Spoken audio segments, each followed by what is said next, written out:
Khalifa Sall libre les heures qui viennent. Oui, sauf changement de dernière minute, l'ex-maire de Dakar va sortir de prison. L'Observateur révèle qu'il va bénéficier d'une grâce présidentielle. Selon mon confrère, Khalifa Sall et son DAF, Mbaye Touré, sont sur la liste des condamnés devant bénéficier de la clémence du chef de l'État. En attendant, un de ses lieutenants confond les autorités qui avaient en charge l'organisation de l'élection présidentielle du 24 février dernier. L'Observateur, à sa page 3, indique que Barthélémy Diaz annonce une plainte contre le ministre de l'Intérieur, la Direction générale des élections et la Direction de l'automatisation du fichier. Ce que confirment les journaux Tribune, Réumi et Vox Populi. Tribune rapporte que Barthélémy Diaz a démontré, document à l'appui, qu'il y a eu un hold-up électoral lors de la présidentielle du 24 février dernier. C'était samedi lors d'une rencontre avec les journalistes.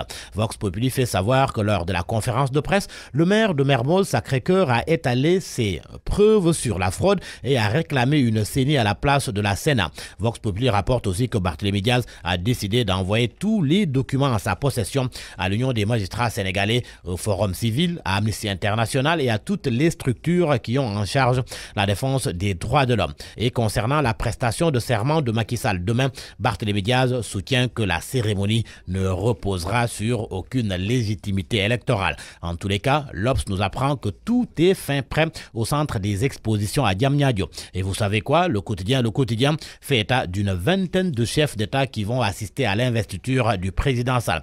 Plus de 53 délégations sont aussi annoncées. Du coup, le quotidien souligne que c'est parti pour un record de participation. Mais comment les choses vont-elles se dérouler? Réponse dans le quotidien LAS. Le journal fait savoir que Macky Sall va jouer sur deux cadences le jour de son investiture. La cérémonie de prestation de serment à Diamniadio, où prendront part uniquement les officiels, sera marquée par la solennité.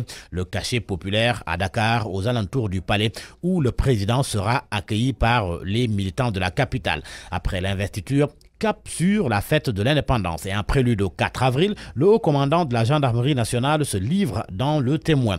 Le général Chersen, sans détour, s'exclame le journal.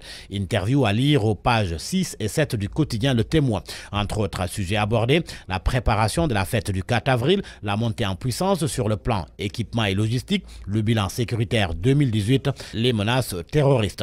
Un coup d'œil à présent dans Enquête. Il est question de l'exploitation du zircon à Diogo. Le journal informe que depuis que du zircon, de l'ilménite, du leucoxène et du rutile ont été découverts dans son sous-sol, Diogo vit une descente aux enfers. Selon mon confrère, en 2017, GECO, Grande Côte Opération, a fait un chiffre d'affaires de 83,4 milliards de francs CFA et versé 5,6 à l'État. Les populations, pendant ce temps, peinent à joindre les deux bouts dans leur nouveau site de recasement, alors qu'avant, ils gagnaient des millions grâce à l'agriculture et à l'élevage. Diogo, les mines des lamentations, dossier aux pages 4, 5 et 6 de Enquête. Quant au journal Source A, il s'arrête sur les médicaments interdits ou retirés du marché français et pourtant toujours commercialisés au Sénégal. Le journal en dénombre 6. Et sur la question, les avis des professionnels et acteurs du secteur, des pharmaciens, la PNA, la Pharmacie nationale d'approvisionnement et la direction de la pharmacie et du médicament donnent des explications dans Source A.